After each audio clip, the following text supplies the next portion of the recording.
Et là, c'est les vrais froids de Clerf, là. Hein. Tu sens, hein? Tu sens le froid, là. Ça fait exactement 24 ans. À la Baroudée. Ouais, j'ai bien fait ça. Je vais pas faire l'ancien, mais ça fait toujours bizarre. L'émotion, elle est assez palpable. J'ai l'impression de revenir à la maison, c'est comme si, sincèrement, c'est comme si on n'avait pas quitté. Oh là là. Toujours, ça va bien? C'est la première fois de ma vie que je rentre au château. Première fois.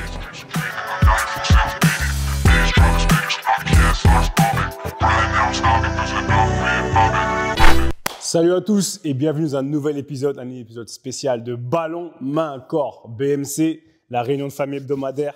Comme d'habitude, ça bouge pas. Et de toute façon, je suis à l'aise et vous allez être à l'aise. On est en famille. Ricky, Friandis, c'est comment, frérot? Ah, mon gars, je suis un peu ému, pour dire la vérité. Content de vous voir enfin en chair et en os, tu vois. Mais non, vraiment content de faire cet épisode assez spécial qu'on tenait à faire. Du coup, ça va, mon gars, comme toujours. Hein. Là, Ouais. Pour le coup, ça va vraiment bien. Là. La Rambouillet, d'habitude, je disais Rambouillet, c'est comment? Là, Clairefontaine, c'est comment? Écoute, on est à la maison. On est vraiment à la maison. Ouais, tranquille. Franchement, RAS, hein, tu sais, c'est un terme que j'aime bien employer.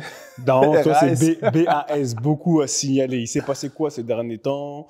Il s'est passé quoi écoute, dans la vie de une fin d'année vraiment bonne sur le plan sportif, sur le plan professionnel. On a bien fini l'année avec mes petites Versailles et on va rattaquer 2025 avec les meilleures des résolutions et puis avec la plus grande des motivations. Donc, un discours un peu bateau, mais c'est la vérité. Ah, tu passes trop à la télé, toi. Laisse tomber, mon frère. Non, mais il faut. Tu passes trop à la télé. Vous avez fait quoi c'est quoi votre tirage de Gambardella? T'as vu, il y a beaucoup à signaler. Dis pas RAS. C'est vrai. On a tiré Angers, le SCO d'Angers, donc à domicile, à Versailles, donc ça va être un match intéressant. J'ai vu qu'il y avait le fils de Steve Savidan qui jouait là-bas, donc ça va être un match intéressant. Donc, on va prendre ce match avec beaucoup d'envie et beaucoup de motivation et j'espère qu'on passera le tour. Et ATL, D'habitude, la je dis déformation. ATL, le mec de l'Aube. Le Troyen. Le mec de Claire. Le Troyen Écoutez, qui a Clairefontaine. tatoué Clairefontaine. Non, les gars, c'est vrai que Ricky parle d'émotion, c'est bateau. Il n'y a rien de bateau. Ça faisait, on en parlait, peut-être 15 ans que je n'avais pas passé la barrière de sécurité. J'ai tenté il y a 3 ans, mais Oh, la donc je ne sais recalé. pas si l'émotion, c'est juste d'avoir été autorisé à rentrer ou de finalement rentrer. Non, plus sérieusement, ça fait quelque chose, tu vois. Ça fait vraiment quelque chose d'être ici.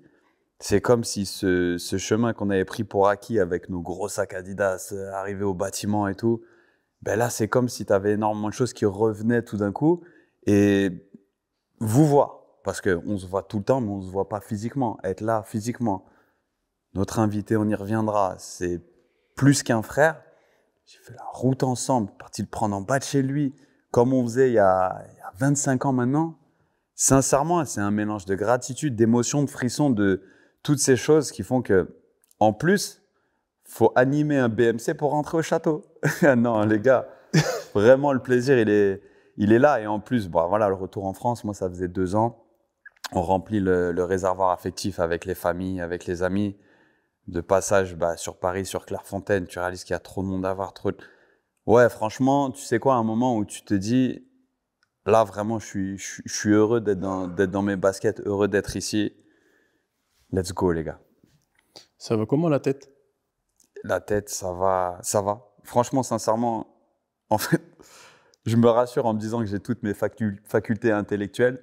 Le truc qui me frustre énormément, et c'est un truc qu'il va falloir que j'apprenne à gérer, c'est l'intensité des efforts. Je peux pas courir, je peux pas faire de paddle, de tennis, de five, de trucs comme ça encore. Donc, je suis sur ce chemin-là pour essayer de retrouver des capacités à peu près même de loisirs. Donc là, c'est muscu, vélo, parce que moi, cette routine, je l'aime. Mais je suis content, j'ai toute ma tête. Donc, j'espère que je vais pas être trop confus à des moments. Non, mais plus sérieusement, je suis assez content de la manière dont je me sens. Je sais que le sport intense, pour l'instant, c'est loin. Mais comme je t'ai dit, le plaisir et tout, ça, c'est vraiment second. Tu vois, je l'ai digéré, je suis prêt. On va voir ce qui se passe ensuite. What's next pour moi. Mais maintenant, tout de suite, le focus, il est sur vous, les frères. Bah, il est sur nous déjà à la base. Non, c'est un kiff. Tu sais, on en parle souvent, comme vous dites. On n'est jamais ensemble physiquement. Physiquement, on se voit, on est trop habitué, je veux dire, au téléphone, on est habitué aux écrans. Mais là, tu vois, de voir ta grosse tête en face comme ça, comment c'est bien. Seb, on va sprinter là, attention. Comment ça fait plaisir. Ma parole, non. C'est comment, toi, à London, c'est comment? London, fin d'année, pareil, comme tu dis, fin d'année, franchement, fatigué. Fatigué, mais comme tu dis, le mot gratitude. Non, je suis content. Franchement, je suis content. Ça se passe bien. Sincèrement, j'ai pas, pour le coup, beaucoup de choses en vue, beaucoup de choses à faire. Tu essaies de planifier, j'essaie de m'organiser plus que, tu vois, plus qu'avant. C'est-à-dire être beaucoup plus préparé et anticiper sur la... Parce que souvent, tu aimes bien être dans... Pas vivre au jour le jour, mais tu vois, tu es là, tu es prêt. Tu es prêt à tout, tu es sur les appuis. Mais là, je me dis, tu sais quoi, Seb, tu grandis, tu prends de l'âge dans la profession. Il faut un peu plus organiser les choses pour voir plus loin. C'est mon focus sur le 2025. J'ai beaucoup de choses sur l'Afrique qui arrivent. Tu vois, par exemple, par rapport à tout ce que je fais dans le speaking, les conférences, etc., ça va être plus tourné vers l'Afrique. Parce que ce soit au niveau des entreprises, même du foot, de la fédération. Donc, c'est pas mal. Ça me fait kiffer. Et pour le reste, voilà, quoi, on est là, hein, franchement. En passant, même si ça bouge pas, c'est pas pour vous, c'est pour vous. Allez, abonnez-vous. T'as vu? Abonnez-vous. Parce que là, on vous donne quand même du contenu spécial. Parce là, que... on a mis les moyens, là. Là, on est au max. Comme on dit, on a mis les petits plats dans les grands. C'est ça qu'on dit? C'est ça. On est au max. On est au château. Au château, à Clairefontaine. Vous voyez, là quand vous regardez sur les réseaux, là, Gilles Koundé, il vient là, quand il vient habillé comme ça, les Konaté, ils rentrent comme ça en kilt. C'est ici. C'est ici. Donc, abonnez-vous, que ce soit sur les réseaux, que ce soit les TikTok et Instagram, la chaîne YouTube. Clic, clic, clic, appuyez. Parce que si vous ne le faites pas, vous savez ce qui va se passer dans tous les cas. Mais en attendant, parce qu'il a assez parlé de nous, on est là, la famille BMC, on est ensemble. Mais comme on l'a dit, on a un invité aujourd'hui qui avait déjà fait une apparition. Il était déjà venu. Vite fait, il était venu déranger Ricky un jour dans des bureaux. Voilà, parce que c'est un mec qu'on appelle l'enfant terrible de la génération 86. C'est un personnage, c'est un frère à nous. Je ne sais même pas comment l'expliquer. Il n'a même pas besoin d'introduction dans tous les cas. Bah, bienvenue. Tu sais, comme Quentin, il a une grosse tête. Lui, il a des grosses lèvres. Mais c'est notre frère. C'est mon gars sûr, c'est notre gars sûr. Monsieur, l'enfant terrible, Gara Dembélé. Hugo, c'est comment? Ah, ça va, frérot. Hein. Ça fait plaisir d'être là avec vous. Franchement, comme vous avez dit tout à l'heure, Clairefontaine, c'est à vie. C'est un endroit où on a grandi. Moi, c'est un endroit où je parle souvent à ma petite fille. Je lui explique un petit peu comment c'était. Voilà. On est là ensemble, les gars. Bah, j'espère qu'on va passer un bon petit moment. Comment tu vas, Gara? Dis-nous tout un peu, là. Le gars, comment il va? Ouais, il va bien. Ouais. Il va bien. Il va bien. Aujourd'hui, je suis plus sur lui en ce moment. Donc voilà. Pas grand chose pour le moment. Ouais, pas grand chose pour le moment, frérot. Écoute, tranquille. Sa vie. Sa vie. Avec la petite famille? Ouais, avec ma La petite fille va famille. bien? Ouais, 10 ans. 10 ans, j'ai une fille de 10 ans. Je la vois bien grandir. Donc voilà. C'est le plus important. Ouais. Et la santé surtout. Grave pensé à toi, Gara. J'étais à Auxerre il y a 2 jours. Franchement, j'ai joué à Auxerre. Mais j'arrive pas à penser à Auxerre sans penser à toi et à Abou. Et comme vous avez traumatisé des défenses là-bas, sur tous ces terrains annexes et tout, le centre de formation, je recroisais tes anciens formateurs. T'as remarqué les endroits où t'as été, Gara, quand même. Tu vois, quand là, on arrive à Clerf, t'as ce côté, tu le réalises ça, que tu vois, tu marques la vie des gens, que même à Auxerre, quand j'y étais, les gens savaient qu'on avait été ensemble à Clairefontaine. Abou a eu la carrière qu'il avait. Gara dans la bouche de tout le monde. Tu te rends compte que tu rends pas les gens insensibles. Après, je veux dire la vérité. On a parlé de moi en bien, en mal. Mais ouais, après, c'est vrai qu'à Auxerre, j'ai laissé une trace. En étant jeune, en U16, en U17, tout ça. parce que j'ai jamais eu la chance de pouvoir jouer en professionnel à Auxerre. Mais c'est vrai que oui, avec Abou, après on avait une équipe de dingue, on a gagné le championnat de France pour te dire, donc on avait vraiment une belle équipe. Et ouais, Auxerre, bon, tu connais, hein, tu as joué là-bas, c'est une petite ville, c'est un club familial. Mais Donc, attends, ouais. je te reprends, c'était que en bien. C'était Gara, trop fort, Gara, trop affectueux, Gara, trop marrant, Gara, un personnage, Gara. Giroud, il parle encore de toi? Ouais, bah Giroud, après, Giroud pour moi c'est quelqu'un de particulier parce que bah, dans ma vie, comme vous savez, j'ai eu des gros problèmes quand j'ai fait un passage en Italie. Et Giroud, il a été là vraiment comme un père et je le remercierai jamais assez. Mais ouais, c'est quelqu'un qui a beaucoup compté pour moi et qui compte toujours aujourd'hui. Mais, ok, d'accord. Tu vois, là, on parle, tu étais à Auxerre, comme il a dit Q, mais moi, je vais appuyer sur ça. Pourquoi les gens, ils te kiffent tant? Parce que, il dit, c'est limite, t'es attachant, tu vois, nous, on se kiffe parce qu'on a grandi ensemble, mais à part nous, partout où t'es passé, et c'est ça que moi, je veux que les gens y comprennent, qu'est-ce qui fait, pour toi, selon toi, que les gens, ils kiffent autant? Bah, je sais pas, frérot. Tu sais, moi, je suis. Tu sais, je dis ce que je pense à chaque fois. Franchement, je me prends pas la tête. Après, je suis moi-même, tu vois. Je sais pas, moi. Et c'est un truc que j'ai jamais compris, en fait. Pourquoi les gens, ils ont ce truc. Tu sais, je peux faire une soirée avec, par exemple, des gens que je connais pas. Le lendemain, ils vont dire, ah putain, le mec, il était cool. Alors que tu me connais pas, en fait. Mais je sais pas, c'est un truc que je laisse. C'est Ouais, marrant parce que je sais pas. j'ai le souvenir Je sais de pas. Gara à 12 ans, quand on faisait les tests là-bas sur le terrain, là, sur la Grande Plaine. Ah ouais. Et j'ai l'impression de te voir encore. Tu n'as pas changé en fait. Comme tu l'as dit, tu étais entier, tu étais toi-même. Et je pense, enfin, dis-moi si je me trompe, au-delà des qualités footballistiques, je pense que c'est aussi ton personnage qui t'a permis d'intégrer l'INF. Je pense que tu t'es détaché de nous en étant différent dans l'attitude, dans le comportement, même dans ta volonté d'aller vers l'avant, de jouer, de te montrer, tu étais différent. Est-ce que ça, tu le savais déjà quand tu étais plus petit ou c'était vraiment, entre guillemets, un rôle que tu te donnais? Non. Enfin, je connais la réponse. Hein, Non, mais... non, c'est pas un rôle. Non, franchement, j'essaie d'être, je suis comme ça, frérot. Je sais pas, moi. J'essaie d'être moi-même à chaque fois, franchement. Je me prends pas la tête, tu vois. Non, mais c'est vrai que tu as un côté solaire, tu vois, parce que Ricky dit que tu n'as pas changé. Mon pote, tu avais 50 cm de moins. Parce que les gens, voilà, Marmule s'imaginent l'attaquant puissant. Tu es rentré à Clerf parce que tu finissais toutes tes actions. Ouais. Et dis-moi si je me trompe, mais ton destin, il change. Ce fameux jour de première année, on joue au Cerf, on les bat 4-0, tu mets 4 buts. Ouais, je crois que c'était ça, ouais. Ici, ouais.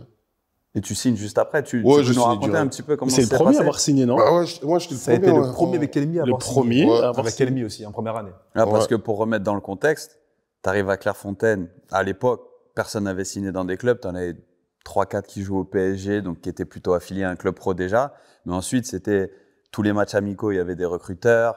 Il y avait des recruteurs le vendredi soir qui venaient voir l'entraînement. Tout le monde avait des contacts avec des clubs, mais ça se faisait. Enfin, on te conseillait d'attendre pour signer. Toi, première année, c'est quoi? C'est à l'automne? L'hiver, c'était quoi?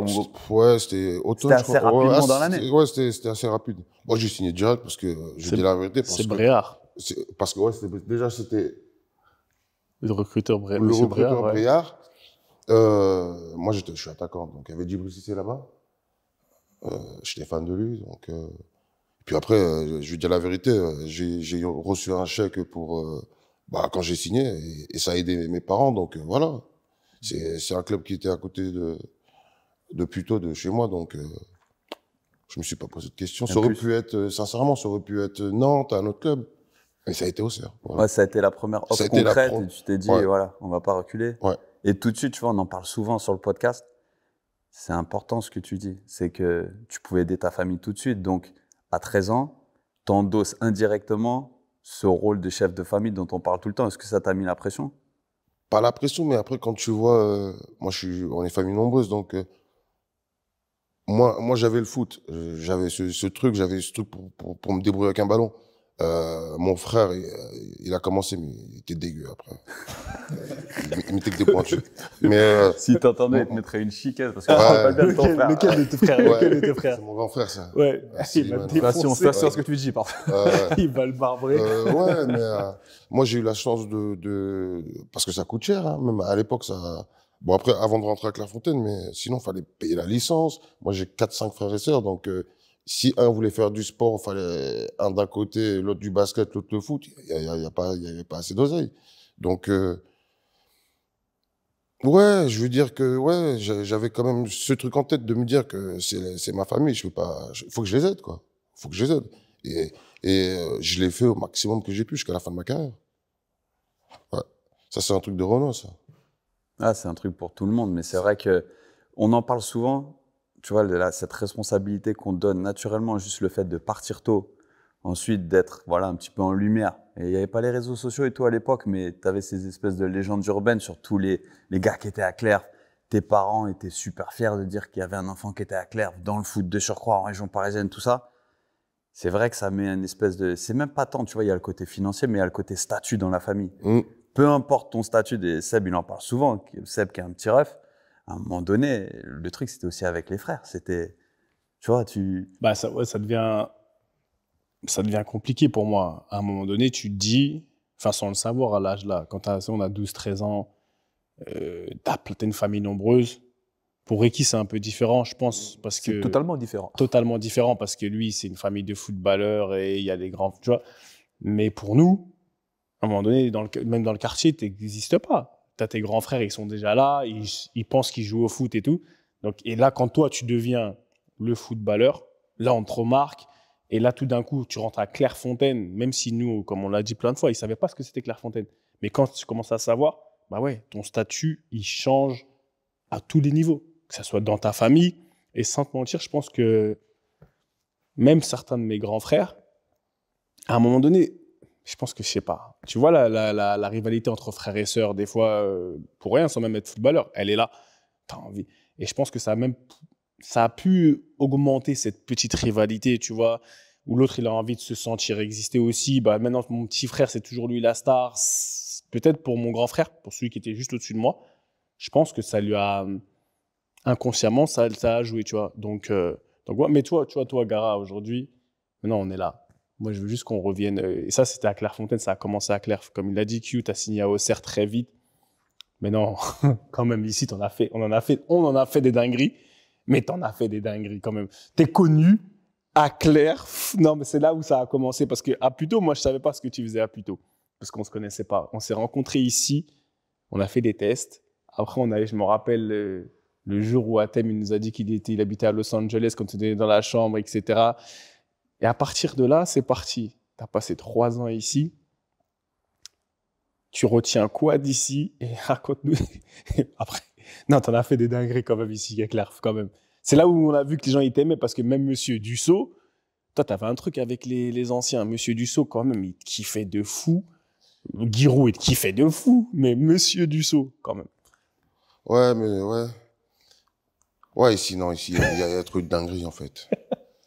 Après, si vous voulez qu'on en parle, pour me demander des trucs, mais ouais, ici, Clairefontaine, non, il y a trop de trucs. C'est un mélange de bons et de mauvais souvenirs ou c'est que des bons souvenirs pour toi? Tu as quand même vécu des Moi, moments assez compliqués. les mauvais souvenirs à Clairefontaine, tu sais que je te dis la vérité, c'était quand? C'était à chaque année quand il y en a un qui se faisait tard. Ok. Ah là, c'est dur, hein, quand même, frère. Ouais, c'est vrai. Franchement... C'est vrai que ça impacte, ça a impacté toute une promotion. C'était dur, hein, frérot. Ouais. Surtout toi, tu étais proche de Bastien. Ah, Bastien, ouais, j'étais proche de lui, ouais, parce qu'en plus, je crois qu'il était dans la même classe que moi, je crois. Il était nul à l'école, lui aussi. Je crois qu'il était avec moi. Ouais, il était avec moi. Et ouais, quand quelqu'un y part, ça faisait du mal. Mais après, il y a tellement de bons souvenirs, des rigolades ici.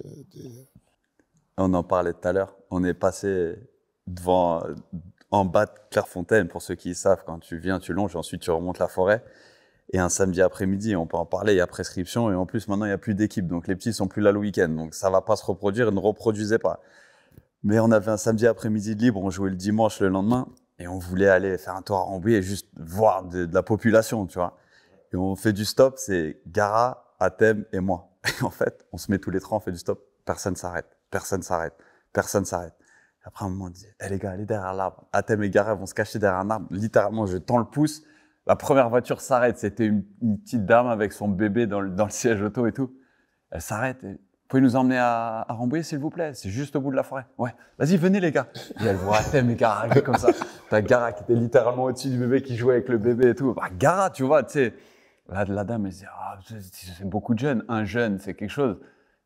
3, tu vois, c'était autre chose. C'était Gara juste à côté de son bébé. Et Gara, tu vois, la dame était trop contente à la fin parce qu'il jouait avec le bébé. Gara dans toute sa splendeur. Et c'est typiquement les trucs qu'on faisait où, voilà, fallait pas.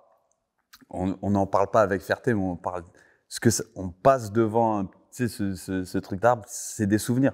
Tu passes devant cette plaine-là, c'est des chasses à l'homme. On était là depuis une semaine. Oh, les chasses à l'homme.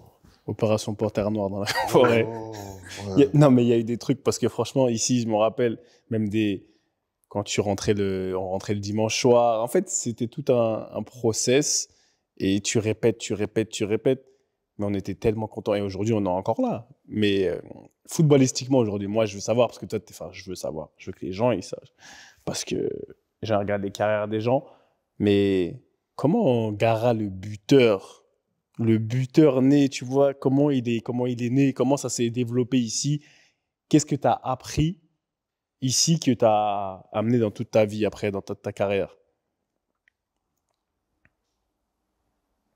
Ici, ce que j'ai appris, franchement, c'est de toujours déjà travailler vraiment, vraiment à fond, de pas rester sur ses lauriers, sur ses acquis, en fait. Toujours essayer de performer, c'est ce qu'on nous a appris, moi, enfin, pour moi, hein. Parce qu'on savait tous qu'on avait des qualités. Parce qu'on sort pas de n'importe où, on était dans 9-2, 9-3, 7-7, tout ça. On est resté combien? On était 24, je crois. Donc ça veut dire qu'on avait quand même un certain niveau, déjà, avant de rentrer ici. Puis après, ici, on nous bonifie, quoi. Après, oui, c'est vrai que j'avais ce truc devant le but. Je sais pas, ça, c'est un truc, tu sais, je sais pas, t'as des attaquants, voilà, dans des positions, je sais pas, ça rentre. Moi, c'était comme ça. J'avais une chance aussi, c'est que j'allais vite déjà. Je courais, ça va. Combien en 40 mètres tu faisais? Oh, Parce qu'ici, il y a des légendes. Il y a des gens, il y a des légendes ici. Oh, mais j'étais pas le plus lent. Ah non, tu n'étais pas le plus lent. Mais aux 40 mètres. Ricardo, il était pas mauvais aux 40 mètres. Moi, j'étais pareil. J'étais average. Moi, j'étais vraiment dans la moyenne. J'étais pas le plus rapide. J'étais pas toc ou. Jourdain. Ouais, ou Geoffrey. Même Geoffrey, incroyable. Calo, plus. Geoffrey, lui, c'était plus rapide de la promotion. Ouais, c'était un gardien de but. Gardien de but. Incroyable. C'était quoi? C'était 5 quelque chose, 5 secondes. Si tu faisais 5-1 ou 5-2, c'était. Non, déjà, tu passes sous les 5. Des 4-9, tu avais des 4-9. Il y avait des 4-9? Bien sûr, tu passais sous les 5. Après, tu es 5-1, 5-2. Et là, c'était à 5-5, c'était pas trop ça. Donc, mais non, c'est sous les 5. Maintenant, je pense qu'ils n'ont plus le test des 40 mètres. Non, je crois que c'est 30 mètres. Mais toi, du coup, Gara, à l'époque de Clerf, tu vois, je me rappelle de toi vraiment rapide à Auxerre et dans ta carrière. Mais à Clerf, on ne peut pas dire que la vitesse, c'était le truc qui te faisait sortir du lot aussi. Non. C'est pas comme si, tu vois, on entend souvent Thierry Henry dire qu'on lui demandait de ne pas utiliser sa vitesse pour travailler d'autres aspects de ton jeu. Toi, typiquement, cette finition, ce côté, l'instinct devant le but, toi, t'es un mec instinctif de toute façon. Enfin, tu vois, dans la vie comme mais sur le terrain, t'avais ce côté instinct, mais j'ai pas souvenir que Gara, son truc, c'est faites gaffe à la profondeur, Gara va vite. Non, en plus, tu t'es développé un peu sur le tas, c'est-à-dire que t'es parti de Clerf. Je me rappelle, à Auxerre, tu étais devenu un autre spécimen physique par rapport à, tu vois, le Gara qui quitte Auxerre. On peut pas dire. Donc, quand je reviens un petit peu à la question de Seb, tu as eu l'impression d'apprendre parce que tu étais exposé à un entraînement tous les jours, ou tu as eu l'impression qu'on t'a donné une recette que toi, ensuite, quand tu arrives à Auxerre, parce qu'il y a beaucoup de mecs qui disent, moi le premier, quand on arrivait en centre, on s'est dit, waouh, le bagage qu'on a eu, il est supérieur à tous ceux des autres mecs. Et toi, pendant ce temps-là, tu grandis physiquement, et c'est là que ça fait une espèce de cocktail où tu te retrouves en équipe de France, tout ça? Ouais, je pense que c'est ça. Après, quand j'arrive à Auxerre, je suis dans un groupe où le groupe, il est vraiment top. Donc, c'est beaucoup plus facile. Ça a été beaucoup plus facile de s'adapter. En une saison, je sais plus, en U16, j'ai dû marquer, je sais pas, une trentaine de buts. Abouk a dû me faire 25 passes D. Auxerre, on travaillait beaucoup, hein. Et moi, quand je suis arrivé, c'était Giroud le coach. J'ai eu plusieurs coachs à Auxerre, mais j'ai eu Giroud. Et c'est répétition. Donc, ouais, je pense que j'ai bien explosé à Auxerre. Ouais. Mais tu as bien explosé, regarde. Maintenant, on est entre nous. Qu'est-ce qui fait que, bon, tu as bien explosé, mais tu ne joues pas en pro? Bah parce que t'es jeune et t'as envie de jouer. Et au bout d'un moment, moi j'ai regardé les attaquants qu'il y avait devant. Il y avait Cissé, il y avait Luigi Pironi, il y avait Benjamin Wari. Il y avait Akali, bon après il y avait Fadiga, mais bon, c'est pas les attaquants. Il y avait du monde. Donc très tôt, je suis parti à l'étranger. Je suis parti à l'étranger et franchement, ça n'a pas été le bon choix. Je suis parti au Danemark, sale expérience. Le pays super clean, mais j'ai pas du tout kiffé. Donc après, je suis revenu et après, j'ai commencé à faire un petit peu le tour du monde. Et c'est ça, aujourd'hui, on taille souvent, on dirait combien de pays, combien de clubs différents? Toi? Bon, j'ai arrêté de compter après je la suis Turquie. Attends, Non, j'ai 5 pays, Gara, J'ai t'as fait combien de 6 pays? 6 Combien de pays pays Combien différents. de pays, Gara? Combien de pays 6, 7. 6, 6, 7. 6, 7, c'est pas beaucoup? Non. Combien de clubs différents? Plus de Euh, 10. Le club, j'ai fait beaucoup de clubs. Hein. Plus Tu de peux nous 10. les énumérer? Auxerre, j'ai fait Auxerre, après je suis parti au Danemark. Je sais même plus. Ah si, je suis parti au Danemark à Aarhus. Ouais. Après je suis revenu. Je crois que je suis revenu à Auxerre. Auxerre, Istres, Aarhus, Pierikos, Lokomotiv Plovdiv, Levski Sofia, Fribourg, Wanhanzol, Dubaï, J'avais été en Chine. Solothurn. Ouais. Donc on est à 1, T'as bougé. 2, 3, 4, 5, 6, 7, 8, 9, 10. 10 clubs. 10 clubs. Ah quand même, hein. Ouais, 10 clubs, ouais. Je t'ai tourné, hein. Ouais, j'ai tourné. Après, moi, je veux dire la vérité, voyager, j'ai toujours kiffé, en fait. Ah oui, voyager, pour moi, c'est un kiff. Hein. T'apprends des trucs, Par exemple, en Chine, je te dis un truc, c'est véridique. Les mecs, ils me touchaient comme ça. Des papis, ça me faisait rigoler et tout. Parce que t'étais un renard. Parce que j'étais un renard. Parce que là-bas, il n'y a pas de renard. Le seul renard que j'ai eu, il est passé à la machine. C'était une pub pour de la lessive. Donc, tu vois le truc. Au début, c'était relou. Hein. Franchement, c'était relou au début. Parce qu'ils n'arrêtaient pas. On prenait l'avion tous les week-ends. Et les mecs, ils te prennent en photo. C'est un truc de fou. Mais c'est un... Ouais, la Chine, ça a été au début difficile, mais j'ai kiffé. Après, j'ai fait l'Allemagne, c'est une autre culture. C'est l'heure, t'as pas une minute de retard. Un truc tout con en Allemagne, c'est un truc de fou. Le jour de mon mariage, parce que je me suis marié en Allemagne, donc je me marie déjà avec son père, je me suis marié en scred avec ma femme. Et j'avais prévenu mon frère, j'ouvre mon store, j'aurai mon grand frère. Donc on va à la mairie tous les trois. On se marie, je pars. Je fais une marche arrière. Quand on part de la mairie, je touche une voiture, tu vois. Ça, c'est en Allemagne. En fait, en Allemagne, quand tu touches une voiture, tu dois rester sur les lieux pendant 1 heure. Si personne vient, tu dois aller au poste de police le plus proche. Mais moi, je savais pas. J'ai laissé un petit mot, tu vois, avec mon numéro de téléphone. Je pars en vacances dans l'après-midi. 1 semaine après, on m'appelle, on me dit que le gouvernement il a porté plainte contre moi. Bon, bref, au final, ils ont dit que j'avais fait un délit de fuite. J'ai eu 18 000 € d'amende. Waouh. En Allemagne, quand tu viens en Allemagne, il faut que tu connaisses les règles. Voilà, c'est comme ça l'Allemagne. Il faut que tu parles. Et je pense que c'est ce qui m'a pas servi aussi à Fribourg, parce que moi, franchement, je te dis, j'étais pas chaud pour apprendre l'allemand. C'est une langue, je trouve qu'elle est trop dure. Tu sais, un père, il parle à son fils, on dirait qu'il veut le tuer, toi. Tu sais, C'est dur. Ah ouais, c'est dur. Alors, au début, je suis arrivé, je faisais des cours avec Papy Cissé. Au bout, après, j'ai craqué. J'ai dit, oh. Ça t'avait servi du coup. Oh, non, moi, Pourtant, t'es arrivé là-bas avec un statut, parce que tu quittes la Bulgarie pour aller à Fribourg. En Bulgarie, t'étais meilleur buteur. Mais j'arrive, T'étais en feu. j'arrive de Levski, je fais une saison de malade. Le truc, c'est déjà, je te dis la vérité, Fribourg, je signe là-bas, c'était, on va dire, un petit peu de force. Hein. Parce que j'avais un président un peu mafieux. Je suis arrivé à Fribourg, il y avait déjà 2 agents de Levski. Donc on arrive, c'est ça, les prix. J'ai mon président, il me dit, écoute, tu signes pas, tu joues plus. Donc. Tu joues plus. Moi, je me dis, attends, il me fait chier, lui. Hein. Donc, au final, j'ai signé à Fribourg, mais c'était pas mon choix. C'était pas vraiment. C'était pas ta priorité. Non. Après, j'avais des clubs plus huppés, mais j'aurais eu beaucoup moins de temps de jeu. Mais la chance que j'ai pas eu à Fribourg, c'est que j'arrive à Fribourg pour remplacer Papis, Cissé, qui cassait la baraque. Le coach qui me fait venir, au bout de 3 mois, il se fait virer. Donc là, tu as le coach de l'académie qui vient, Christian Streich, il a arrêté cette année. Après 16 ans, je crois, 14 ans en tant que coach à Fribourg. Ah oui, oui. Fribourg, quand t'es coach, laisse tomber. Il bouge pas là-bas. Donc le mec, il se fait virer. Ce mec, il prend l'équipe, il me dit, j'ai pas besoin de toi. Mais moi, j'ai 4 ans de contrat. Et pas de dialogue avec ce coach. C'est un truc de fou. Hein. Donc après, prêté à gauche, à droite. Puis voilà. Moi, je trouve que ça a été le moment fatidique. Voilà, c'était... Mais en fait, j'ai jamais eu ma chance.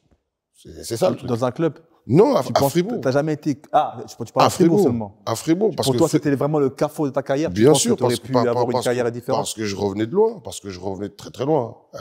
J'étais loin, hein. J'étais loin, je te le dis. L'Europa League,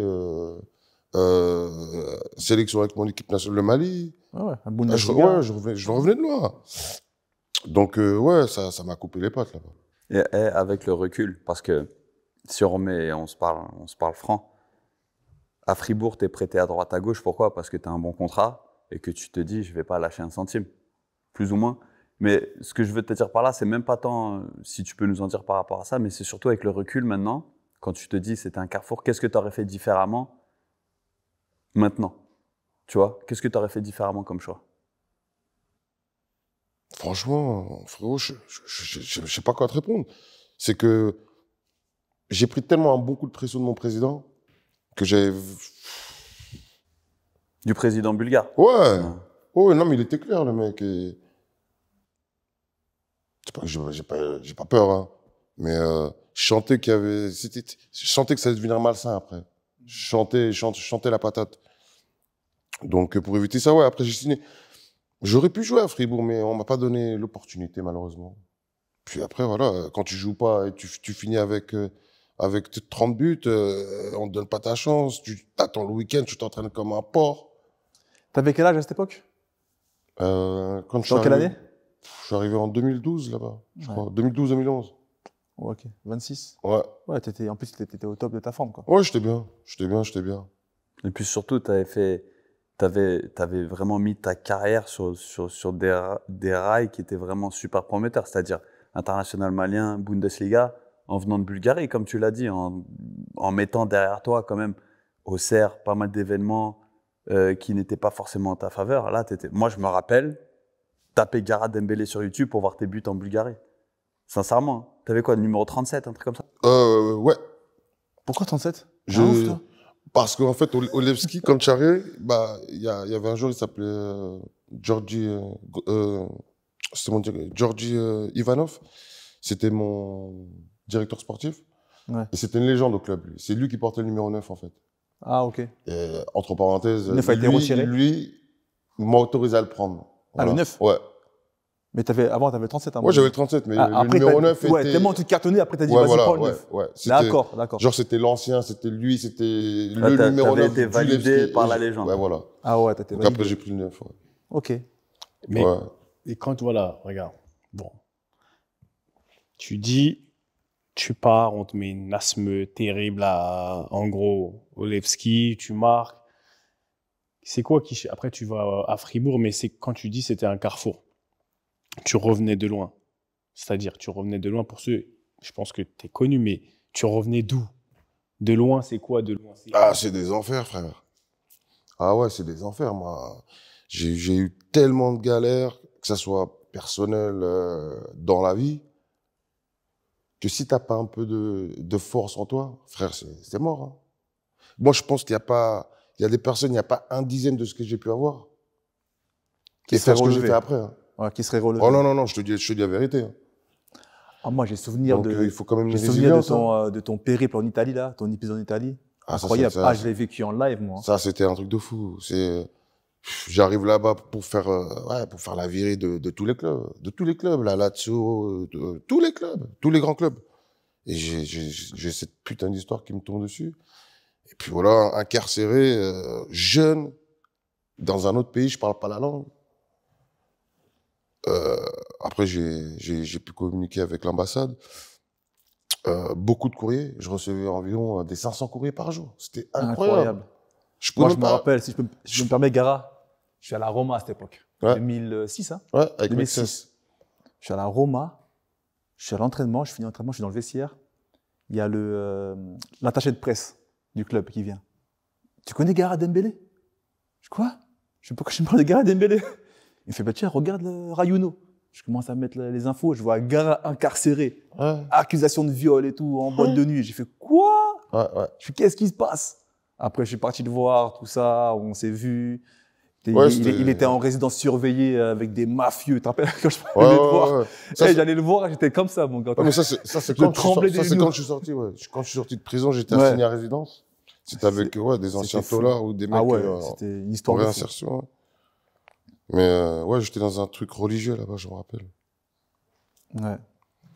Et bon, après, ça s'est bien terminé. Comme tu l'as dit avant, il y avait Giroud qui t'a bien aidé aussi. Oui, Giroud, il y a aussi Younes Kaboul, c'est ça, parce qu'il faisait le tour de... qui ont géré, qui ont fait une cagnotte pour les avocats, parce que ça a été très loin cette histoire. Mon avocat a dû aller aux États-Unis pour trouver, en fait, cette meuf, elle avait une assurance contre le viol. Voilà, c'est ça la fin de l'histoire. Ouais. Et moi, je me rappelle quand j'étais en prison, après un mois, il y a un black, exactement la même histoire que moi, exactement la même. Et ce mec-là, il a pris 4 ans ferme. Wow. En Italie, quand tu prends 3 ans et que c'est la première fois, je crois que tu les fais pas. Et si tu es recondamné, tu fais tes 3 ans plus ta nouvelle peine. Lui, à partir de 4 ans, tu fais directement du ferme. Et lui, il a pris les 4 ans. Parce qu'il n'avait pas d'argent, il n'avait pas d'avocat. Voilà. Moi, j'ai eu la chance d'avoir des bons avocats à Rome, aussi français. Mais ça a mis du temps. Hein. Parce que t'es pas prêt pour ça. Tu viens pour faire la tournée des clubs et au final, tu te retrouves en cellule avec des 6 mecs. Pas Chico, l'autre il pue des yep, c'est un truc de... C'est brutal, hein. T'as les chiottes, c'est quelque chose. Hein. Et pendant combien de temps? Je suis resté plus de 2 mois et demi à peu près incarcéré. Puis après, je suis parti en résidence surveillée pendant 3 semaines. Après, je suis rentré en France. On est rentrés ensemble, tu te rappelles? Ouais. On était rentrés ensemble. Ça, je me rappelle, ouais. Mais tu vois, tu parles d'enfer.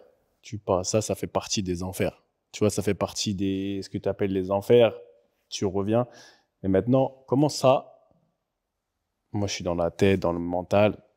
Où est-ce que tu vas chercher la force maintenant pour arriver au Levski, faire ce que tu as fait après cette descente aux enfers, toutes les galères qui te sont arrivées. Tu vas chercher où la force? C'est quoi qui fait que toi, tu arrives à dire, tu sais quoi, j'étais au HEPS, j'ai fait ceci, j'ai été arrêté là-bas. C'est comme si j'avais la poisse et la haine sur moi, mais j'ai une situation qui arrive et je vais jouer au foot et là, on oublie tout. C'est où que tu vas chercher ça?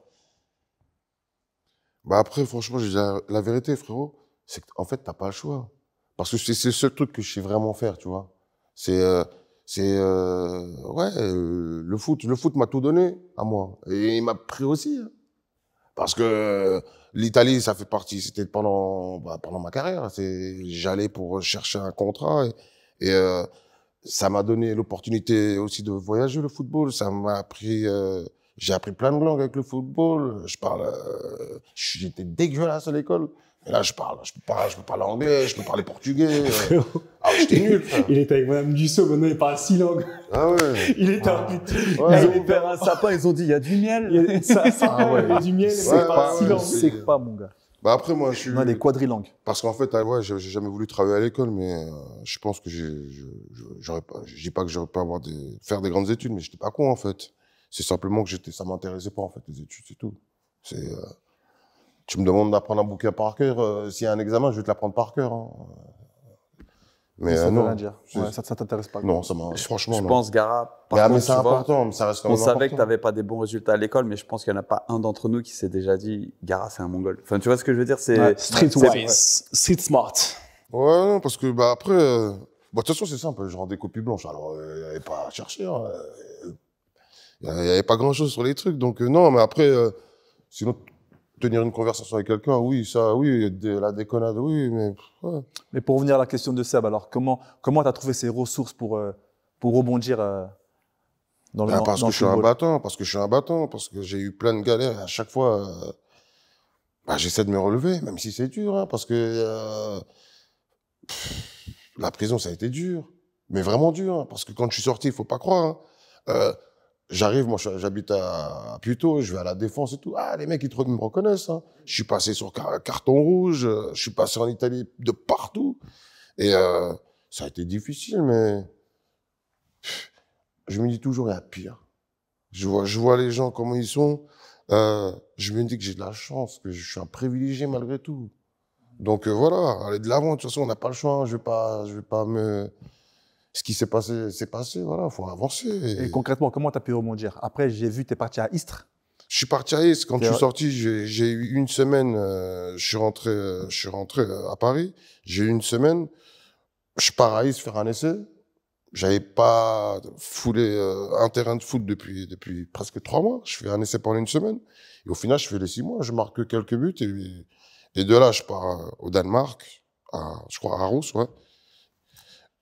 Où ça se passe pas très bien. Donc, ouais, après, je suis revenu, mais... Ouais, ouais. Après, c'est là que tu pars en Bulgarie, après. Après la Grèce, après le Danemark, je pars en Grèce. Je pars en Grèce en 2e division Périkos.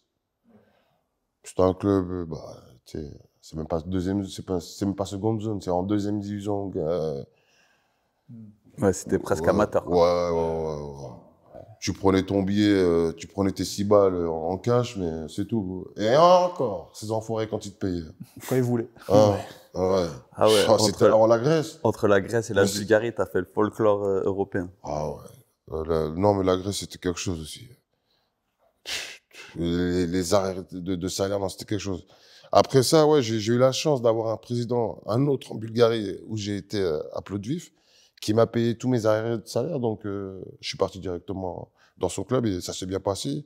Suite à ça, vous connaissez la suite, hein, le Leski où je fais une saison de malade. Puis là. Mais Ouais. tu vois, regarde, il y a tout ça. Est-ce que quand tu regardes un peu, quand tu es dans tes galères, ça monte, ça descend, tu te dis pas à un moment donné, dans tous les cas, ça va aller. Je m'en sors toujours.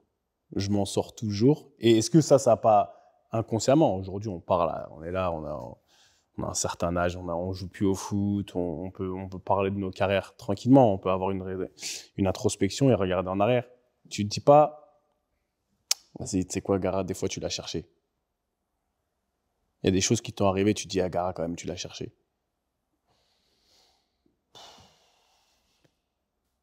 Chercher. Bah après, ouais, quand tu te fais arrêter, que tu picoles et que tu sais que c'est dangereux et que tu le refais, bah là, ouais, c'est faire le con, c'est toi que tu provoques le truc. Et quand t'es joueur de foot, bah non, ça pardonne pas ces trucs. Surtout en France, dès que, tu vois, t'as un petit problème, dès que tu parles un peu trop, on te catégorise. Ouais, direct. Et après, t'es mort, c'est mort. Moi, j'ai provoqué des choses. Après, tu sais, quand tu le fais, tu te dis pas, sur le coup, je vais me faire péter, quoi, tu vois. Tu fais des trucs et après, quand t'es dans ta cellule en train de dégriser, tu te réveilles le matin, tu dis, putain, laisse tomber, putain, encore une fois. Eh ben ouais, mais non, ça va pas, donc ouais. Mais ouais, moi, je me suis toujours, j'ai toujours réussi à m'en sortir, d'une façon ou d'une autre. Mais aujourd'hui, je pense que c'est plus pareil. Hein. Aujourd'hui, je vais donner un exemple tout con. Quand tu joues au foot, t'as mal aux dents, t'arrives à l'entraînement, tu dis ouais, j'ai mal aux dents, t'as un rendez-vous dans l'après-midi. Là, écoute-moi, si j'ai mal aux dents, j'appelle un dentiste, il va me dire écoute, tu viens au moins de. Dans 3 semaines. Mois d'avril. Oh, 3 semaines, t'es gentil. Hein. T'es gentil. 3 semaines, t'es gentil. Donc ouais, mais ouais. On a été privilégiés. Donc voilà, c'est pour ça. Attends, J'ai toujours trouvé. On a fait des soirées au Man Ray milliardaire, T-Max. T-Max, 5h du matin, Willy. Mais tu vois, ouais, parce que tu as été une légende à un moment donné de ta bonne humeur dans ces moments-là et tout, mais les faits marquants vraiment de ta vie, tu vois, quand tu parles de ton histoire, moi, ça m'a fait comme un flash. Quand tu parles de ton histoire en Allemagne, où tu effleures une voiture et tu te retrouves à être poursuivi pour délit de fuite et tout. J'ai l'impression que, tu vois, ces trucs-là, par contre, que tu n'as pas du tout cherché à... C'est comme à Clerf, quand on sortait tous de la chambre après 10 heures, il y en a un qui se faisait cramer. C'était moi. C'était Gara. C'était moi. C'était Gara. T'entendais la phrase « Monsieur Dembélé !» Oh là là là là. Monsieur Dembélé. Mais tu vois, et le truc qui t'a le plus impacté, c'est cette histoire où vraiment, parce que tu vois, on a tous entendu l'événement de l'incarcération et tout, mais l'issue, elle n'a pas fait autant de bruit que l'incarcération, à savoir, tu as été incarcéré, ensuite tu es sorti, mais on t'a pas dit qu'en fait tu t'es fait rouler dans la farine. Non. Cette narrative-là, elle n'est pas assez sortie à mon goût. Parce que concrètement, ce qui s'est passé, c'est que tu es une personne qui était assurée contre des événements comme le viol, comme des vols, et qui en a joué pour rentrer chez elle et gagner de l'argent. Et donc ça, c'est les événements majeurs, ils te sont tombés dessus. C'est-à-dire que tu as quelques légendes à Auxerre, on va pas se mentir. Tu as quelques légendes à Paris, on va pas se mentir. Mais c'est des choses où, monsieur, comme tu l'as dit, quand tu es footballeur, tu peux pas te le permettre. Parce que tu es un personnage public, parce que tu représentes un petit peu plus que ton simple nom et prénom. Maintenant, les faits qui t'ont rendu un peu, qui t'ont donné un peu cette notoriété néfaste, c'est des choses qui te sont tombées dessus, que t'as pas cherché et où tu es complètement innocent. Ouais. Là, je suis d'accord avec toi, mais après, comme je te disais, pour les trucs d'état d'ivresse, parce que moi, dans mon casier judiciaire, j'en ai fait 3-4, des trucs comme ça. Mais ouais, je sais pas. Dis seulement que tu valides le professeur, c'est bon.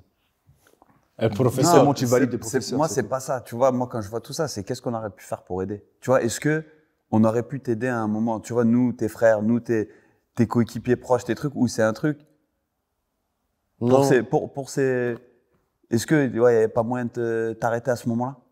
Non, il y avait pas moyen parce que je m'étais mis dans une bulle et dans ma bulle, j'étais bien, en fait, genre, tu vois. Or que je faisais que de la merde. Mais moi, genre, j'étais bien. En plus, tu étais bien entouré. Surtout à Auxerre, tu étais avec Abou, tu étais avec Younes. Ouais, j'étais avec Abou. La bienveillance de Giroud, malgré tout. Donc, Bah oui, la bienveillance, après, voilà, ça, c'est les trucs que moi, j'ai provoqués. Dans la mesure où je suis à Auxerre, t'es 3 fois dans la semaine à Paris, ça le fait pas. T'as les entraînements, t'as les matchs. Ça le faisait pas. Donc, au bout d'un moment, Auxerre, ils ont dû prendre une décision aussi, hein, avec moi. Giroud, il a déjà dit dans une interview, il a rarement viré quelqu'un à Auxerre. Et j'en fais partie. Je crois qu'il en a viré 2, j'en fais partie. Et il m'a repris après ça. Hein. Donc, pour te dire, et Giroud m'avait dit, hein, je sais même pas comment je t'ai repris, mais il m'a repris. Voilà. Mais tu vois, quand tu dis ça, et quand tu poses une question, comment on aurait pu t'aider, toi, tu dis qu'il était bien entouré. Moi, je pars du principe où, comme il l'a dit, Gara, une fois quand tu es dans ta bulle, tu es dans ta bulle. Et surtout, on dit qu'on est bien entouré, mais les gens, ils ont pas. En fait, ils ont le temps sans avoir le temps.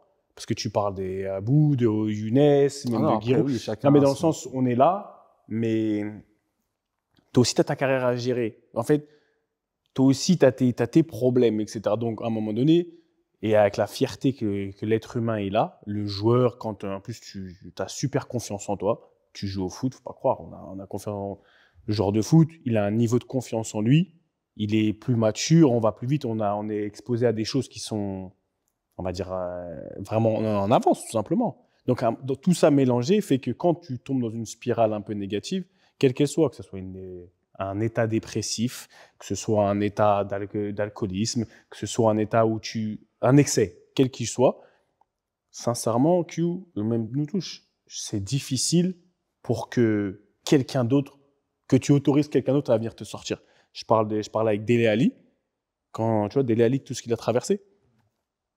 Et on me demandait, quand j'ai fini ma carrière, ouais, c'est pourquoi tu vas pas travailler avec lui? Parce que Spurs, Connection, tout ça.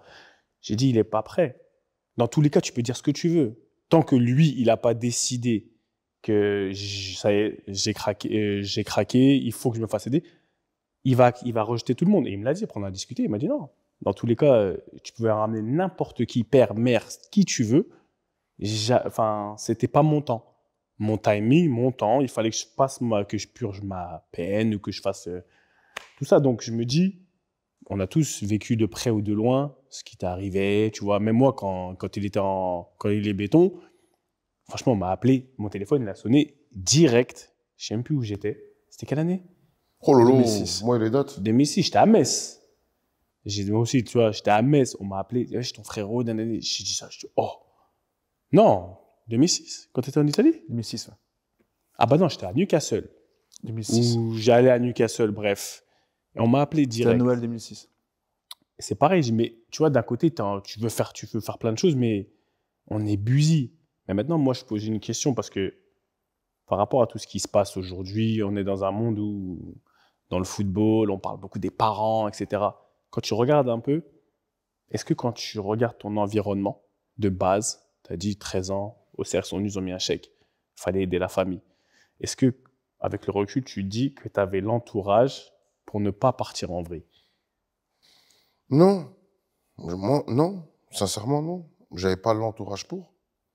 Dans la mesure où déjà, l'entourage le plus proche, c'est qui? C'est les parents. Moi, mon père, c'était travaux publics. Donc, je levais super tôt, il rentrait tard le soir. Moi, j'étais à Clairefontaine, ma mère, femme de ménage. Tu sais, la mentalité africaine, tu sais, voilà, ils sont venus, ils se démerdent, tu vois. J'arrive ici, bon, ici on parle pas, mais quand j'arrive à Auxerre, t'as 16 piges, tu gagnes des 6 balles, et t'es tout seul, tu vois. L'argent, si la famille elle a besoin d'argent, t'envoies un western en 2-2, c'est bon, tu vois. L'argent, ça rend fou aussi, hein, quand on est jeune. Parce qu'on n'a pas. Moi, j'ai jamais été habitué. On n'a pas été éduqué financièrement. Non. Moi, j'arrive là-bas, on ouvre un truc, Banque Populaire, ils donnent une carte, la carte elle dit toujours oui, c'est bon, je te jure. Non, non. Et je pense que oui, ça aurait pu changer quelque chose dans ma carrière, ça c'est sûr. Parce que j'ai fait des dingueries. Hein. Et à mon avis, un mec qui avait la tête sur les épaules, il peut pas faire les dingueries que j'ai fait. Parce que j'ai fait des dingueries. Hein. Ah ouais.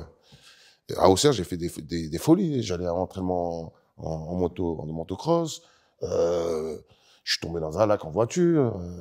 À la fameuse anecdote où Giroud te voit avec. Ouais, avec la motocross. j'avais acheté un Piwi, un petit Piwi 80. Et un jour, je suis arrivé à l'entraînement avec. Donc, il me dit, après l'entraînement, tu m'attends. Donc, je l'attends après l'entraînement. Et on reprend la petite moto.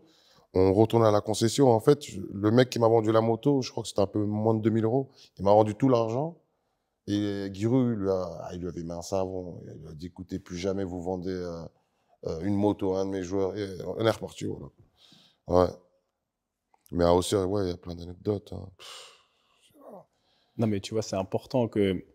Parce que les gens, souvent, on dit, ouais, on regarde où les gens ils sont tombés, mais on regarde pas où il a glissé, là où il a perdu l'équilibre. C'est-à-dire que je veux dire par là, c'est que. Bah, moi, j'ai perdu l'équilibre quand je suis arrivé à Auxerre, je pense, après la deuxième année à Auxerre.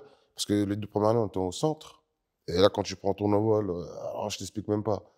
Ils te disent, tu as un appartement, il fait presque 200 mètres carrés, tu es tout seul.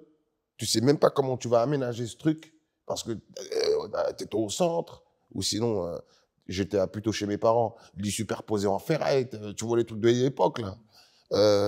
Et là, tu te retrouves dans une baraque immense. Mais T'étais pas prêt pour t'es cette pas différence-là. prêt. Ouais. T'as de l'argent. T'habites à 1h30 de Paris. C'est compliqué. Ouais, il a bien résumé. C'est compliqué. Voilà. Et comme je t'ai dit, les premières années, la première année, bah, les 2 premières années, ça se passe super bien. On gagne le championnat de France. Je crois qu'on n'a même pas perdu de match. Donc, puis après, voilà, chaque année, l'argent augmente. Donc c'est les connaissances. Ouais. Les pseudo-amis, les pseudo-supporters. Ça grandit. Non, ouais.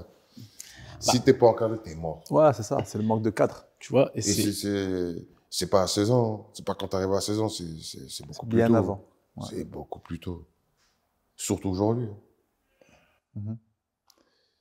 Justement, par rapport à aujourd'hui, une question qui me vient à l'esprit. Comment tu te serais senti aujourd'hui si tu avais été un jeune les années 2020, aujourd'hui? Tu penses que tu aurais percé de la même manière ou tu aurais eu plus de difficultés? Tu sais, à l'époque, comme on le dit, il n'y avait pas de réseaux sociaux, il n'y a pas forcément les mêmes approches. Je pense qu'il y aurait une pression déjà. Supplémentaire? Bah bien sûr. Oh, les mecs aujourd'hui, ils veulent tous des mecs. Dès qu'ils ont un enfant, ils veulent un garçon pour le foot au foot. Ah, tu parles de la pression des parents, en fait. Bien sûr, la Ok. place des parents, c'est trop compliqué aujourd'hui. En fait, parfois, moi, j'ai été voir 2-3 fois des matchs et en fait, je vois les darons. En fait, le mec, on dirait qu'il a la rage parce que là, lui, il n'a pas été pro, tu vois. Et on dirait que cette rage, tu vois, moi, je trouve que c'est négatif. En fait, il essaie de donner de la force à son petit, mais en fait, il le détruit. Il le détruit. Non, moi, quand je vais voir un match de U13, U14, franchement, ça me dégoûte. Parce qu'on voit des trucs. Mais nous, quand on était à Clerf ou quand on allait jouer le week-end, on n'avait pas tout ça, nous. On n'avait pas tout ça. Alors, même toi, avec ton recul du football, tu arrives à palper, à sentir cette différence-là. Mais toi, quand tu vois les darons crier, t'es énervé après le daron ou justement, toi mieux que personne, tu comprends que le daron, il est en train de fracasser le petit? Bah, Tu ressens quoi à ce moment-là? bah, moi, quand je vois un daron qui est en train de faire la passe, contrôler, tu aurais dû faire ci, tu fais ça. Oh, le petit, tu sais quoi, quand il fait un contrôle, s'il loupe le contrôle, il va jeter un coup d'œil dans les gradins pour regarder son père. Et son père va lui faire des signes, non, genre tu me dégoûtes, putain. Non, c'est compliqué maintenant. Mais est-ce que tu te vois, toi, à la place du petit? Est-ce que tu arrives à te mettre à la place du petit? Parce que Mais les parents, ils vont dégoûter leur fils, en fait. toi, t'as pas eu, parce qu'on en parle souvent. Nous, franchement, par la Mais grâce parce que de nous, Dieu, on kiffait, nous, on déjà. a kiffé, mais on a eu un cadre parental. Je vais pas te mentir. Oui. Moi, heureusement, Raymond, il était là. Tu vois, mais lui, quand tu parles, toi, t'avais pas ça. T'avais pas ça. On avait chacun nos galères. Mais quand tu vois les petits aujourd'hui, est-ce que tu arrives à te mettre à leur place? Est-ce que tu aurais voulu que, je sais pas, papa et maman, par exemple, pour le coup, ils soient plus là? Même s'ils ne pouvaient pas, parce que la vie, elle est ce qu'elle est. Mais tu vois, quand tu fais le comparatif avec les petits aujourd'hui, est-ce que tu te dis, toi, vas-y, moi, j'étais solo, ça m'a réussi ou ça m'a desservi, comme on l'a dit. Et quand tu regardes les petits aujourd'hui, tu te dis, ouais, mais t'as un papa qui est là ou t'as une maman qui est là, mais c'est mieux, ils sont pas là. Ouais, c'est mieux, ils sont pas là parce qu'en fait, le rôle d'un père et d'une mère, c'est d'éduquer son fils ou ses enfants. Là, je sais pas, ouais, les darons, ils rendent fous. Tu vois, c'est là qu'on se rend compte que, tu vois, même à son niveau, il arrive à sentir cela, c'est qu'on a un réel problème en termes d'accompagnement et même en termes de formation, même de préformation. C'est que les petits, ils sont déjà exposés, ils sont déjà sollicités, ils ont déjà une pression qui n'est pas nécessaire, en fait. Qui n'est pas nécessaire. Et ça vient directement du père qui vient tous les week-ends, qui rend fou, le père qui va aller faire des entraînements. Mais le pire, c'est qu'il n'y a pas seulement que le père. Hein. Il y a aussi l'entourage, comme tu dis, l'entourage proche qui est autour, qui vient ajouter encore ce poids aux jeunes. Et on le sent malheureusement à tous les niveaux. Et même si Gara, à son niveau, arrive à le sentir, c'est qu'il y a un réel problème. Bien sûr, je le sens. Après, je ne vais pas regarder les matchs tout le temps, je te dis la vérité, parce que je n'ai pas le temps déjà. Mais c'est triste de voir, surtout à cet âge-là, en fait. Parce qu'ils sont... Toi, tu penses qu'un jeune, on va dire, de 12, 14 ans, enfin, même avant, devrait seulement s'amuser, en fait. C'est ça? Bah, bien sûr. Ok, nous, on est arrivés ici, on était des privilégiés, on savait. On savait qu'en sortant d'ici, oui, on a été déjà chanceux d'intégrer on était sur un bon chemin. Mais c'est pas, tu sais bien qu'il y a des mecs qui sont partis d'ici, qui se sont fait, de Clairefontaine, qui se sont fait virer, ils ont fait des carrières plus belles que les autres. Hein. Ouais. On est l'exemple. Hein. Ouais, merci. Mehdi Benatia, on est un exemple aussi. Issiar Issar Dia, Blaise Matuidi. Blaise Matuidi. Blaise, Non, Blaise, il a fait viré, les trois mais ans. Il a Il a fait les 3 ans, Blaise. Il a fait les 3 ans. Autant pour moi, Blaise, désolé. Je sais pas T'inquiète pas, il t'en voudra pas. je sais pas pourquoi je t'étais. Lui, il dort ici. Hein. Il dormait. Il a dormi longtemps ici, t'inquiète pas, il t'en voudra pas. Il est rentré Non, ici, non. c'est la première fois, lui. Ouais, non, ouais. Il a ramené la coupe à la maison, t'inquiète pas. Ouais, c'est vrai. Ouais. Blaise. Mais Gara, ok, aujourd'hui dans le monde du football, si aujourd'hui tu regardes pas les matchs tous les week-ends, etc., comment Gara, la légende, Gara, tout ce qu'il représente, tout ce qu'il a dans sa tête, comment Gara il pourrait aider ou avoir un rôle à jouer dans le monde du football? Bah, déjà, ça sera pas avec un ballon, avec un sifflet. Ça, c'est sûr. Je sais pas, moi, ce que je pourrais leur apporter, c'est. Bah, déjà, c'est mon expérience, tout ce que j'ai vécu, où je peux les mettre en garde. En Ouais. garde. Faire de la prévention, tout simplement. Faire de la prévention, je pense que c'est. Aujourd'hui, on en fait un peu plus. Mais après, tu as les mecs qui font de la prévention, mais je peux te dire que moi, si je fais de la prévention, ça va pas être la même. Parce que j'ai vraiment une sale histoire. J'ai vraiment des sales histoires. J'ai vraiment un vécu. Et je sais pas, moi, peut-être aller dans les centres de formation. Ça serait bien. Ouais. Parce que c'est là où moi, entre parenthèses, après avoir quitté le centre de formation, où là, tu prends ton envol, l'appartement, tout ça, et c'est là que tu peux commencer, entre parenthèses, à partir en vrille, quoi. Ouais, faire de la prévention, je pense que c'est un truc qui m'irait bien. Mais pas en tout cas entraîneur, tout ça, non, laisse-moi. Tu devrais y songer parce que tu as quand même acquis une vraie légitimité dans le milieu. Tu sais, des fois, nous, on pense des fois, on se minimise. On se dit non, mais moi, voilà, j'ai fait ma carrière. Ou alors les petits ne vont pas m'écouter parce que ça y est, c'est une autre génération. Mais quand même, tu as quand même des histoires, comme tu l'as dit, tu as un vécu que tu dois partager. En fait, Je pourquoi pense c'est important de que tu... transmettre. Excuse de te couper, Ricky, mais pourquoi c'est important que tu partages ton histoire? C'est même pas tant pour les petits, c'est peut-être pour les parents. Parce que les parents qui poussent le petit à être professionnel coûte que coûte, à prendre le premier chèque, tu sais, ce fameux premier chèque qui, boum, tu l'encaisses et tu as l'impression que ta vie va être meilleure. Et ensuite, tu n'as plus un enfant, tu as un banquier. En fait, tu sais, ton enfant devient ton banquier, tu lui demandes de l'argent et en fait, tu ne te soucies pas du tout de ce qu'il vit, de potentiellement ce qui peut le ronger. Tu vois, typiquement, toi, ce que tu racontes, c'est que tu avais besoin d'un cadre. Tu avais besoin qu'on te dise, hey, Gara, tu fais quoi dans 200 mètres carrés? Tu es tout seul, tu n'as même pas de meubles. Tu fais quoi? Tu comprends? Alors que tu avais peut-être à ce moment-là besoin qu'on te dise, hey, Gara, tu sais quoi, prends 2 pièces, tranquille. Tu vois le délire? Et là, maintenant, les exemples que tu donnes, et je le vois, quand je suis sur le côté, des fois, les gens ils me demandent, mais pourquoi tu es calme comme ça quand tu regardes tes enfants? Je dis, parce que je sais ce qui vient après. Je sais, tu vois, l'étalage de ce qui peut se passer, quand bien même tu es professionnel, quand bien même, aux yeux des gens, tu réussis. Tu as touché de l'oseille, tu as réussi. Mais on a tous des choses qui nous ont rongés, et c'est dur, c'est de l'inconfort tous les jours. Et ces parents-là, ils ruinent une relation avec leur enfant, ils mettent leurs enfants sur le mauvais rail, sous prétexte que quoi, ils veulent que l'enfant devienne le banquier, le distributeur, même pas, c'est même pas le banquier, c'est le distributeur. Tu comprends? Et c'est là où, plus ton histoire sort, plus tu es capable de, hey, regardez ce qui peut arriver. J'ai joué en Bundesliga, j'ai joué du football international, j'ai joué dans X pays, mais il m'est arrivé des couilles que j'aurais peut-être pas eu si j'avais eu ce cadre. Et donc, toi, tu parles des petits, moi, je te dis, parle aux grands. Aussi. Ouais. Parce que tu es un papa aujourd'hui dans tous les cas. Ouais, papa, ouais. Ah, ça, l'expérience aussi, c'était à Dubaï, ouais. Dubaï, ils m'ont tué, Dubaï. Ouais. Oh, Dubaï. Oh là là. C'était juste bien. Moi, j'ai kiffé Dubaï, franchement. Les gens, ils disent, ouais, il faut avoir de l'argent. Moi, j'ai kiffé. Et en plus, ils m'ont même pas payé. Donc, en fait, c'est l'argent que j'avais de côté de l'Allemagne que je payais mon hôtel. Ces enfoirés, entraînement, 5 heures du mat, à l'heure de l'appel de la prière. 5 heures du mat, et j'avais entraînement tout seul à minuit le soir. Tous les jours. Je faisais exprès. Ouais. Mais j'ai pas craqué. Tu vois, je te dis, j'ai eu du courage. Hein. Mais après, ça s'est mal fini. J'ai fait le procès. Les avocats, ça coûte cher. Et ils trichent. Ils ont fait des magouilles. C'est pas possible. Là, j'ai pris un petit billet sur au moins 500 000 euros. Ils m'ont donné 70 000 euros, ces enfoirés.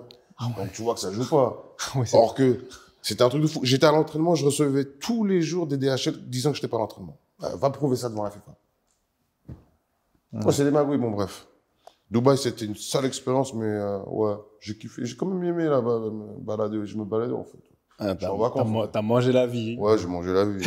J'ai mangé la vie, la plage, ouais. T'as mangé la... Ouais, Au final, quitte à être dans la merde, autant manger la vie ouais. au soleil. Au soleil, ouais. Mais aujourd'hui, Igo, si tu devais me donner, ou nous donner, bien sûr, allez, les trois, dans le bien comme dans le mal, tes 3 meilleures expériences footballistiques, les 3 meilleurs souvenirs pour toi, Gara Dembélé, que quand tu prends la petite là, des fois quand on te raconte des histoires, tu sais quand on se la raconte, tu te rappelles, hey, un jour j'ai fait ci. Tes 3 meilleures expériences, Gara, que tu raconterais à ta fille là, aujourd'hui, quand tu la couches, tu lui dis c'est quoi? 3, il y en a beaucoup, mais 3. Ça peut aller du moment où tu as commencé le foot au moment où tu as arrêté. Je pense, franchement, parce que malgré tout, la zombie, ça marque, hein, parce que les gens, faut pas dire que ça marque pas. La prison, ça m'a. Mais comment tu parles de ça avec ta fille? Non, mais je te parle des meilleures expériences. Là, après, les pires. Là, ouais, là, on parle foot. Que seulement foot. Footballistiquement. Les 3 meilleurs moments pour toi. Bah déjà, c'est quand on a fini 3e à la CAN. Parce que ça faisait déjà un long moment que le Mali n'avait rien fait. Je crois depuis 1950, je crois, on n'avait pas fait un truc. C'est à quoi, l'époque. 2012? C'était en 2012 au Gabon.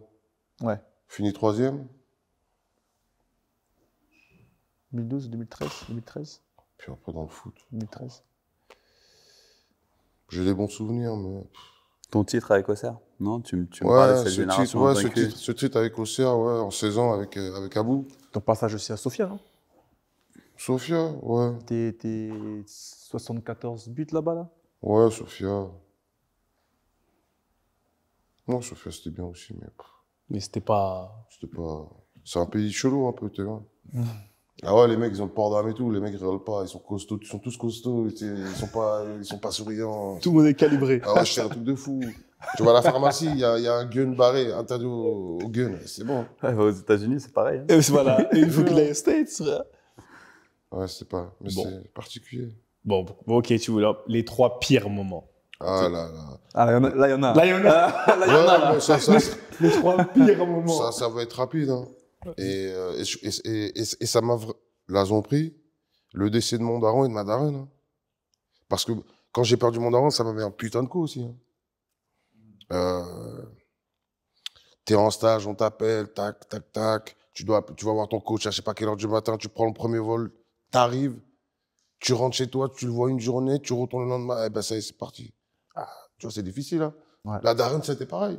Ça, on n'en parle pas assez dans le football. Hein. C'est vrai que des Ça a fois, été les pareil. événements. Mais les clubs, ils Heureux comme en ont malheureux. rien à foutre. Ouais. Ils veulent que tu reviennes jouer. Ouais. Moi, avant que je parte, je dis, ouais, mon père, il est très malade. Oh, mais tu reviens quand? Ils avaient besoin de moi, ok. Ben... Ouais, ça, ouais. C'est vrai que cette question, elle est dure. Hein. Tu reviens quand? Tu reviens quand? Ouais. Attends, je dois enterrer mon père, tu me dis je reviens quand? Ou il est malade, ou c'est Ouais, vrai que c'est compliqué. C'est là qu'on Les voit. clubs, ils s'en foutent de ça. Les gens business. voient les paillettes, voient le strass, voient le côté des footeux, mais tu vois, c'est ce genre d'événement-là, heureux comme malheureux. Hein. Parce que moi aussi, j'ai souvenir, hein, pour l'accouchement de mon premier, même si je n'étais pas forcément titulaire. Bon, bah, il y a entraînement en fait lundi, hein, tu es au courant pour te faire comprendre que bon, c'est bien beau, mais faut revenir, quoi. Et là, pour toi, c'est pareil. Non, c'est ça. Franchement. Quand tu réfléchis, tu vois, au début de l'épisode, bah, nous on le connaît, mais comme tu disais, c'est un mec solaire, entier. Il est attachant. Mais tu parlais de l'épisode où vous avez fait le stop, tu vois, à la fin, et il joue avec le bébé, et la maman, la daronne, là, était contente. Mais c'est aussi dur qu'il soit, des fois aussi fou, mais tu sens que c'est super sensible. Parce qu'au final, quand il donne ses 3 pires moments, il y a le décès des 2 parents. Donc, dans ça, c'est un tournant. Et tu vois, ça, tu peux pas lui enlever. C'est humain. Et moi, je me dis, ça fait partie de son personnage. Donc, dans ça, quand tu le comprends pas, pourquoi Giroud, pour moi, il a su comprendre comment Gara il est? C'est parce qu'il a vu l'humain. Il a compris que, tu vois, c'était une limite. Les circonstances extérieures faisaient que c'est pas de sa faute. Mais l'humain lui-même, il l'a compris en disant, t'as vu, c'est un joueur, il lui faut de l'affection. Il lui faut un cadre, il lui faut... Et là, quand on lui dit, ouais, tu reviens quand? Je dois enterrer mon père. Tu reviens quand? Je pense que tu le perds. Et c'est pour ça que connaître la personne, il y a des joueurs, enfin des entraîneurs ou dans le monde du foot, moi je trouve qu'on dit souvent, c'est Et je le dis souvent, c'est pas le joueur qui fait l'homme, c'est l'homme qui fait le joueur. Et pour les entraîneurs, les staffs, s'ils comprennent pas qui est l'homme, je pense que le joueur, tu l'auras pas. Et un mec comme lui, après, lui, il peut en parler mieux que quiconque. Mais moi, c'est mon avis extérieur, d'amis, de frères. Je me dis, beaucoup, parce qu'il y en a des joueurs comme lui, qui font des phrases. Mais c'est parce que pour moi, les gens, ils n'ont pas compris l'homme. Il y a un contexte dans l'homme que si tu comprends le contexte, tu peux Après, le cadrer. c'était pas pour vouloir me faire remarquer hein, quand je faisais mes conneries. Hein. C'était pas pour me faire remarquer. Mais elles étaient bien là, les conneries. Hein. Mais quand on fait une connerie, on a tous des enfants. Aujourd'hui, on a un certain âge. Quand un enfant fait une connerie, soit c'est un appel à l'aide, il y a quelque chose derrière. Oh, oui. Mais pourquoi on arrive... En fait, aujourd'hui, je trouve que même dans le monde du foot, les gens, ils ont... Après, c'est un business, mais il y a une certaine psychologie de l'être humain à comprendre. Aujourd'hui, il n'a pas été viré de Il aurait pu être viré de Clairefontaine dans les 3 ans. Bien sûr. Il aurait pu. Mais monsieur Dussoul me l'a Attends, Monsieur- au médical, t'avais cassé quoi au médical à Catherine? Oh, je sais plus, j'avais cassé quelque chose, ça coûtait cher, je crois. Il avait rentré dans la machine à glaçons ou un truc, je sais plus, il avait défoncé un truc. Non, mais j'ai. Tu vois ce que je veux dire? Mais M. Dussault, c'était un ancien, il a un peu compris aussi le contexte. Il fallait qu'il le garde les 3 ans. Et il l'a gardé les 3 ans. Je pense que ça l'a permis de... Et c'est pour ça, respect à l'ancien M. Dussault. Mm. Mais je pense qu'il y a des clubs dans lesquels il est passé. Lui, il est ce qu'il est. Il a sa part de responsabilité, je pense. On est entre nous, on peut se le dire. Mais des fois, les gens, tu vois, ils font pas attention. C'est comme dans la société. Il y a des gens, tu fais pas attention et tu les laisses livrer à eux-mêmes. Bien sûr que les frères, en plus, tu donnes de l'oseille. Mm. Et en plus, tu nous donnes de l'oseille à des gens qui sont pas éduqués comme ça. Mais laisse tomber. C'est de la folie. Ouais, c'est compliqué. C'est compliqué, mais aujourd'hui, on est debout, non? Théma, toujours une... En plus, c'est devenu fashion victime, frère. Une carrière. Non, toujours. C'est Non, c'est devenu... Oui, toute sa vie. Et en plus, Carrère il a est toujours ponctuel. été fashion. Non, les gars. Bon, ponctuel, ça c'est. Ponctuel, aussi, ça va. Non, t'as toujours été en fait. Ça va. Parce que nous, Ponctuel. on a Bah, eu après, beaucoup en d'RDV. Allemagne, nous. en Allemagne, t'avais pas le choix. Hein. Ah, sinon, 50 € la minute, oh. Ça fait beaucoup, hein. Je me rappelle, tu sais ce que j'ai fait à mon capi? Je crois que j'avais environ 350 € d'amende à Fribourg. À peu près, hein. C'était pas beaucoup, hein, en plus. Ah, j'étais en pleine rage. Je vais à la banque, Sparkas. Je demande que les pièces de 1 centime. Sparkas Bank. 1 centime. Je ramène ça dans les boîtes Nike. 1 centime pour 350 €. Mais l'Allemagne, ouais, c'est moi, j'ai pas aimé l'Allemagne. Ça a été un mauvais souvenir pour moi. Franchement, un coach qui ne calcule pas, aucun discours. Tu sais quoi, le truc, on avait notre vestiaire. Tu regardes le vendredi, tu regardes le tableau pour voir si on avait un écran géant, il y avait ton nom, tu étais dans la liste, sinon tu étais là à l'entraînement, il te parlait jamais le coach. Il te parlait ouais. jamais. Il y a pas de... Aucune communication. Mais ça, c'était dur, frère. Mais ça, c'est dur. Ouais, Moi, mais- une fois, il m'a dit, ouais, tu vas j'ai titulaire parce que Papy, il était blessé, l'autre, il avait mal au dos. Il me dit, tu vois, j'ai pas envie de venir, moi. J'ai pas envie de venir. Et je me rappelle, j'ai été, c'est l'un des matchs où j'ai joué, j'ai marqué, cet enfoiré. Ouais, Non, mais c'était compliqué, là. On se réinvente pas. Non, moi, j'ai pas... Toi, t'as besoin qu'on te parle. En bien comme en mal. Bah, qu'on me parle, qu'on... De l'attention. L'attention, je sais pas. Moi, bon, pas de l'attention. Non. T'as besoin d'avoir une relation, que ce soit mutuelle. Ouais, On voilà, te dit, voilà, on te voilà. dit stop, Gara. Ouais, voilà. Oui, c'est ça. Pourquoi tu Parle joues français. pas explique-moi. Si je dois améliorer quelque chose, faut que je sache c'est quoi, en fait. Et ça, c'était dur. Hein. Tous les jours, c'était dur, c'était lourd. Hein. Oh là là, c'était lourd. Mais est-ce que est-ce que tu peux comprendre que certaines personnes, franchement, ils en avaient marre de toi, ils voulaient rien savoir.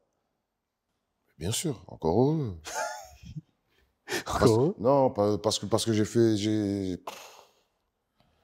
fait des trucs que non, mais c'est juste impensable qu'un joueur de foot puisse faire ça, sauf si le mec il est complètement taré. Parce que j'ai des trucs, ouais, j'ai des trucs fous, mais je regrette rien. Voilà.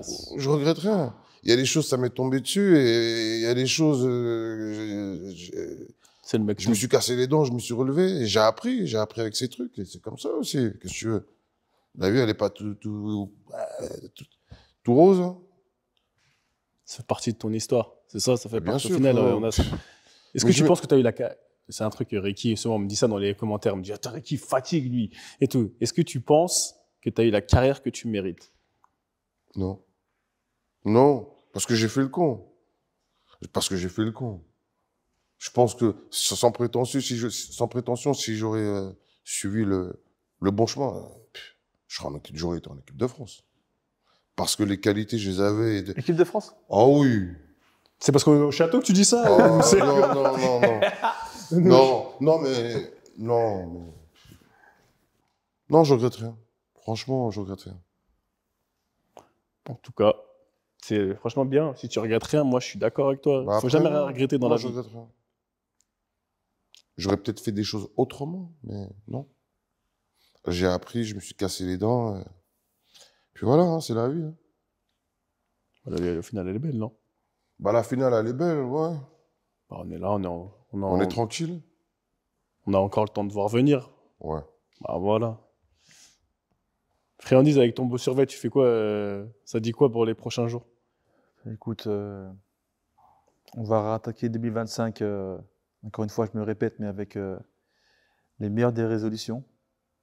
On continue le travail, on continue à coacher, on continue à se former. Donc, en tout cas, Gara, merci. Hein, merci beaucoup pour, Oh, de rien, pour ton c'est un témoignage. plaisir. Moi, c'est toujours un plaisir de t'écouter. Hein. On Oh. s'appelle souvent, mais le fait que tu partages... Il y en aura tes, d'autres, il y en aura d'autres, il y en aura d'autres. Il y en aura toujours d'autres, t'inquiète pas. Mais le fait que tu viennes témoigner, c'est important. Et puis, le faire ici, c'est tout Ouais, autant symbolique. l'endroit, ouais. Surtout l'endroit. Tu vois, j'ai sorti la veste spécialement pour toi. Donc voilà, merci à toi encore d'être présent. Mytho, il la sort à chaque mec de Claire.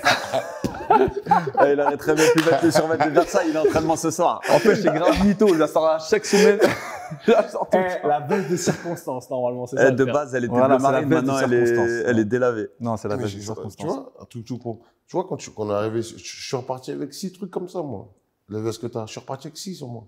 Bah oui, Pour 50 ans. Ah, mais on en avait une chacun, normalement. aux 50 ans. Ouais, les 50 ans, je suis reparti avec Copperfield. 6 ou 7. Ah, c'est les équipements. Le fait d'avoir des équipements, ça me rappelle quand on était Sentiment petit peu. d'appartenance. Ouais, putain. ATL, Jack Steller, ATL, l'homme de Troyes, l'homme de l'Aube. C'est comment? Tu dis quoi dans ces prochains jours? Tu fais quoi? On remplit les réservoirs affectifs, comme je t'ai dit. On profite de moments comme ça, sincèrement. Parce que, tu vois, encore une fois, la gratitude, j'abuse un peu, mais c'est vraiment ce que je ressens il y a 25 ans. On se donnait rendez-vous au tram, on faisait la route ensemble avec des rêves, tu vois. Et 25 ans, c'est comme si rien n'avait changé. Ouais. Dans le sens où ça n'a pas bougé. On a tous eu un parcours de vie incroyable. On passe des heures et des heures à bavarder. Mais le plaisir, il est trop là. Et tu vois, c'est typiquement la raison de mon retour en France. Tu vois, je suis là encore pour 3 semaines. C'est pour vivre des moments comme ça. C'est pour se rappeler que ma carrière peut-être se termine parce que moi, c'est tout frais et qu'il faut que je le processe. Mais de l'autre, j'ai une chance incroyable de vivre des moments comme ça, d'avoir des relations comme j'ai avec vous, les gars. Et ces 3 prochaines semaines, ça va être exactement ça. Ça va être rempli de réservoirs affectifs. Naturellement, il y a des tournants qui vont peut-être se prendre. On verra, c'est en plein process. Mais ouais, vraiment de l'excitation. Et le seul truc qui est un peu bizarre, c'est d'être, entre guillemets, en pause, en break, en vacances, mais de rien avoir à préparer. Tu vois, de ne pas avoir à me préparer physiquement, de ne pas avoir à... Et ça, c'est vraiment... Je le fais quand même. C'est super chelou. Tu sais, ou pas. Mais c'est la seule chose qui change. En tout cas, Gara, frère, c'est un plaisir. Ah, plaisir partagé, frère. Non, Hugo, c'est pour ça que tu as un A sur ta casquette, Atlanta. Tu veux pas lâcher. Non, je lâche pas. Non, tu veux pas Je suis un lâcher. mec entier. Non, mais ATL, t'es là, tu veux pas lâcher. Ou c'est l'aube, hein. C'est bon. Ah, ou l'Aube. Ah, l'Aube. Hein. Ah, ou l'aube. Auxerre. Auxerre. Ouais, t'as vu. Et tu vois, un caméléon. affectif, caméléon. On connaît El Professeur. J'ai pas mon bouton. J'aurais dit, oh, El Professeur. We call him El Professeur. Non, mais dans tous les cas, non, Hugo, sincèrement, bon, en rapide, moi, les prochains jours, qu'est-ce qui se passe? La semaine, elle va finir. Parce que là, on est à Claire. Je vais rentrer à London quand même. Parce que j'aime bien la France, mais à petite dose. Tu vois, juste pour venir voir mes frérots. Et honnêtement, en tant que dictateur, ça me fait le moment où j'ai kiffé, c'est quand on s'est vu tu vois, quand on est tous arrivés, je t'ai vu en voiture, je l'ai vu, après j'ai vu Ricky. À ce moment-là, c'était spécial parce qu'on en parle souvent et ça fait toujours plaisir de se reconnecter comme ça parce qu'en direct, c'est différent. Après, pour le reste, Sincèrement, non. 2025, pour moi, je vais continuer mon boucan sur les réseaux ou essayer de coacher, tu vois, faire performer des gens. Et surtout, pas cette histoire de résolution, parce que pour moi, les résolutions, excusez-moi, mais c'est de la merde. Parce que pourquoi attendre un 31 jusqu'au 1er janvier, alors qu'on peut le faire en octobre, etc. C'est une question de mindset. Et on va appuyer sur l'accélérateur encore une fois. Spécial, après pour toi, Hugo, tu connais, hein. Dans tous les cas, on se fatigue assez au téléphone, on se parle, et c'est important pour moi si j'ai un truc à dire à Gara à chaque fois, je lui dis, c'est faut pas être égoïste, c'est-à-dire égoïste, ce que tu as là, ce que tu as en toi, et il est généreux de fou, faut le donner, faut vraiment le partager. Et moi, je remercie tout le monde ici à Clairefontaine de nous avoir accueillis, parce que dans tous les cas, c'est la maison, mais c'est donnant-donnant. Et je pense que lui, en particulier, il a vraiment à donner, t'as vraiment à donner au ballon et au monde, dans tous les cas. Donc voilà. Merci de vous abonner encore une fois, je vous le dis. Regardez bien, t'as vu? Je ne vous croyais pas parce que j'ai mon bonnet, je suis coiffé, d'accord? C'est juste pour le style. Mais abonnez-vous, TikTok, Insta, YouTube, tout. Merci à l'INF Clairefontaine, merci à tout le monde, merci à toute l'équipe. Alors, on va faire un petit récapitulatif, tu vois. Mon préféré du moment, Krakito, il est là, le petit Mohamed, Quentin Largouette et toute son équipe. Excusez-moi les frérots, j'ai pas le nom de tout le monde, je m'en rappelle pas. Louis qui n'a pas pu être là aujourd'hui, on vous dit merci. Et franchement, merci à toute l'équipe BMC.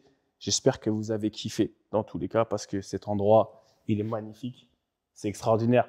Merci au papa de Krakito qui est là, parce que dans tous les cas, il n'a pas le permis, il n'aurait pas pu conduire. Clairefontaine, c'est loin. On est ensemble. Et restez branchés, parce que Clairefontaine, c'est la maison, mais on ne s'en va pas très très loin. On revient très vite. Et dans tous les cas, comme dirait on a passé du temps ici, notre illustre surveillant, entraîneur des gardiens, Monsieur Raviot, Monsieur Dembélé, et comme il l'a dit, Monsieur Dembélé Gara, basket parka, pompe, burpees, allez hop, vous tournez, c'était Ballon Main Corps, merci beaucoup, à la semaine prochaine, on est ensemble, Q, One love.